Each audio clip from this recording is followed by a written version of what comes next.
Welcome. You are listening to the Financial Survival Network, and I'm Kerry Lutz. And, well, as we go by, a wise person I know wrote a series of articles that said the theme of which was why we are ungovernable. And certainly nothing that's happened recently should give you any reason to think otherwise. Hey, but first, as always, we urge you to write the show and join us. The email address, as you well know, is kl@kerrylutz.com. So Ungovernability, the person who should write a book about it, is with us now, John Rubino. John, good morning. And don't forget, his site is dollarcollapse.com. Hey, Kerry. Yeah, the economy is kind of boring right now, and the stock market is very boring all of a sudden. Yeah. But politics are fun, and becoming more so. It depends on your definition of the word fun. I find them completely frustrating and irritating and annoying because you can't really have a political discussion in this day and age. All you can have is a political battle, a confrontation, even with your closest friends and family, because they are mostly immune to fact-driven approach. Well, yeah, we are dividing into two very separate camps now, with not much of a middle in between to cut deals with. But that's in terms of political theater. I think this is a unique time, and I'm kind of, I have to say, enjoying it. But with a lot of this stuff, you always have to have the caveat that if it doesn't spin out of control and people don't start dying, this is fun. But, we're not that far from that, really. And I think you can trace it back. Well, you can trace it much further back, but it begins, for our purposes, with the election of Donald Trump, who proved that you can pretty much say anything these days. You don't have to control your rhetoric because there's no political penalty for just speaking your mind, no matter what crazy thing you're thinking in the moment. Go ahead and let it out, and you've got an audience that appreciates it. So Trump got elected by saying what used to be considered crazy stuff, and now on the Republican side is kind of mainstream rhetoric. And the Democrats were really jealous for a while because they were still in the Obama/Clinton rhetorical mode, which is to, measured language that hides your true intentions a lot of the time. But this new batch of Republicans or of Democrats that are coming into Congress don't have that problem. They got elected on basically the Trump rhetorical platform, where you say what you actually think. Yeah. And if you're a full-on democratic socialist, you call yourself that. You can use the S word now. And if you think tax rates ought to be 70% or higher, you can say that. And there's a constituency out there that applauds your honesty and who buys into the idea to begin with. So now you've got this one congresswoman who came in and on cameras and in front of an audience called Trump a really vile name and said, right, let's impeach yes, and got away with it. 5 years ago, even if you'd done something like that, you would have been out on your ear. Your political career would have been over. And this probably gave her a nice bump in the national polls. Yeah. So everybody else has learned the lesson from that. Yeah. And they now feel free to say anything they want to. So we've got...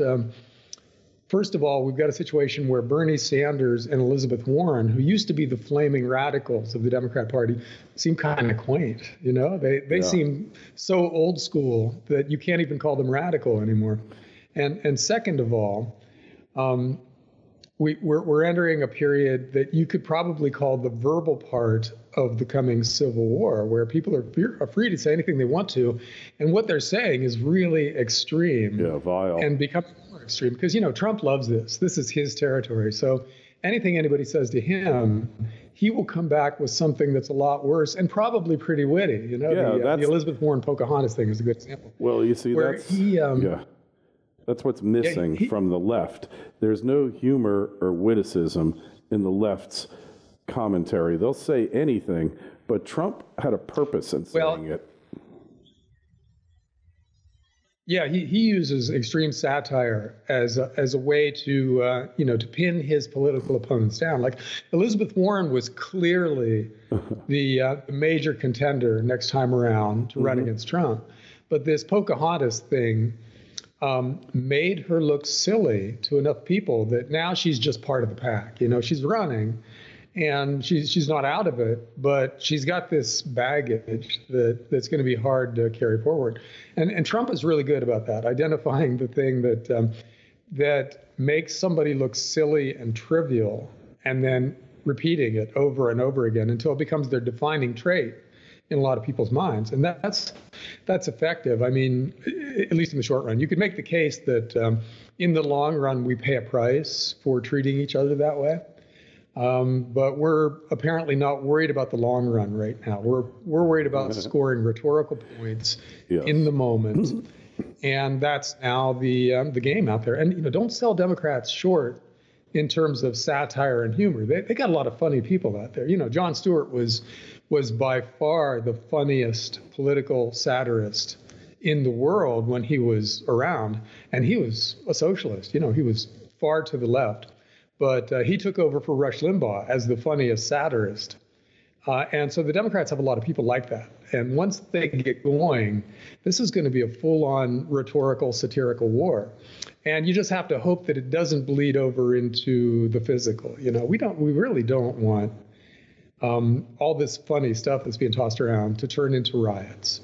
But we're not far from that. We've already seen some where, in Charlottesville and in, of all places, Portland, Oregon, we had the left and the right in street battles. And we really don't want that to happen, So to be amused by the political rhetoric right now that's how I see it. I think it's funny at the moment, but you always have to remember that there's a big risk in today's world that this stuff metastasizes into something that's a lot more serious. And we have to hope that doesn't happen.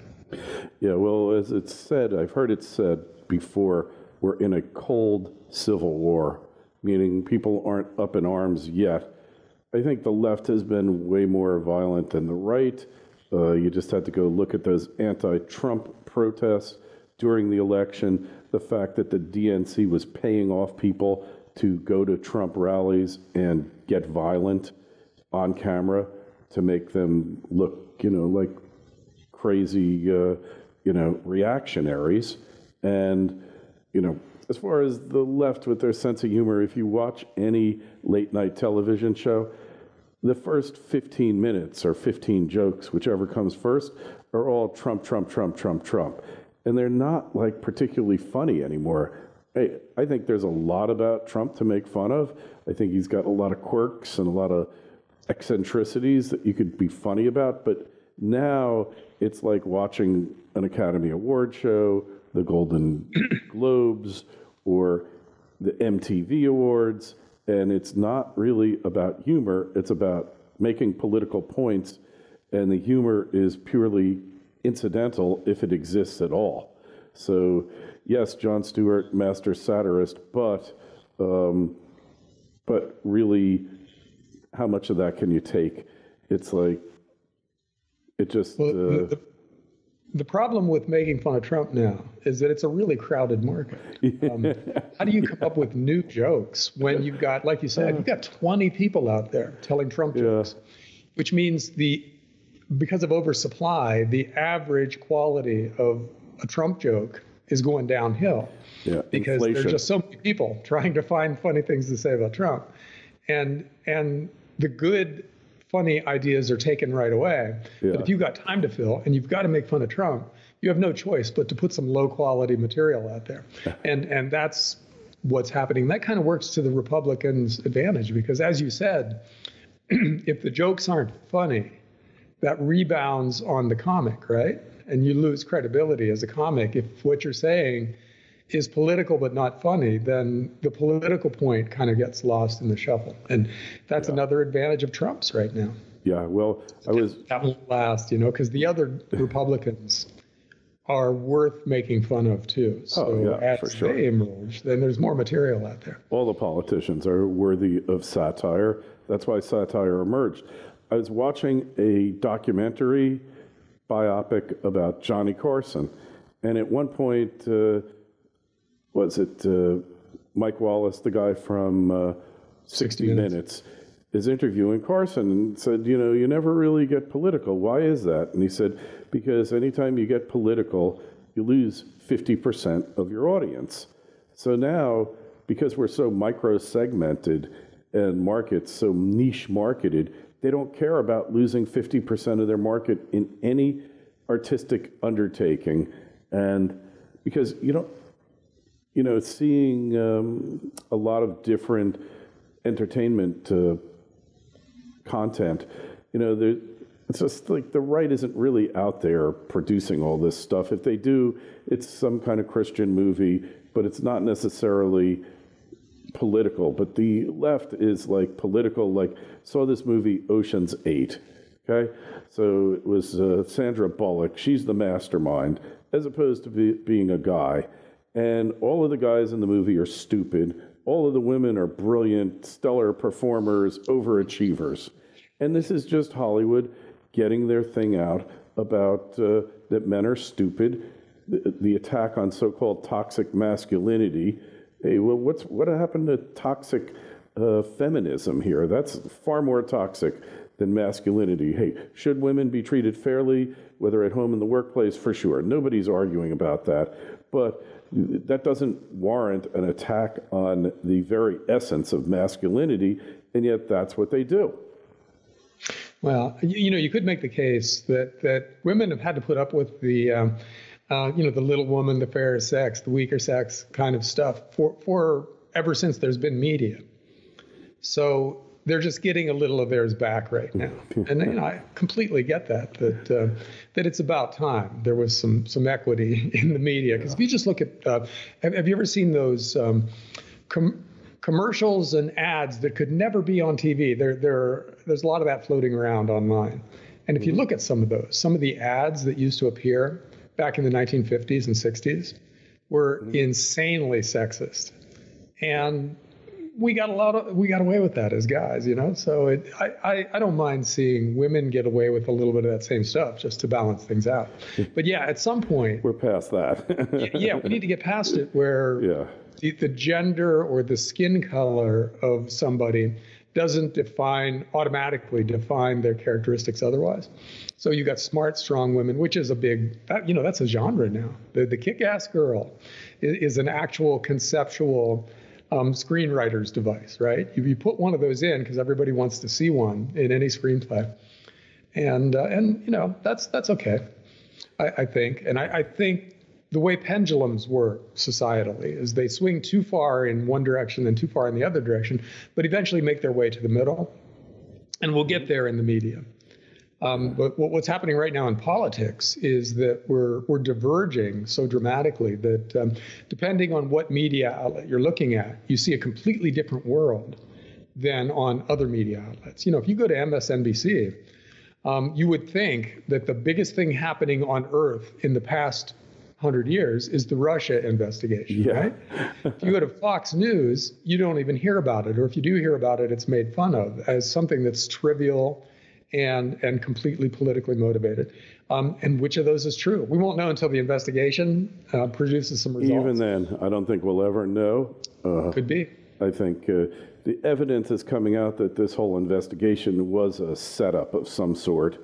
And, it just appears that the dossier, GHCQ, and the Australian intelligence, the setup of infiltration of the Trump campaign, and these FISA warrants apparently weren't done in good faith.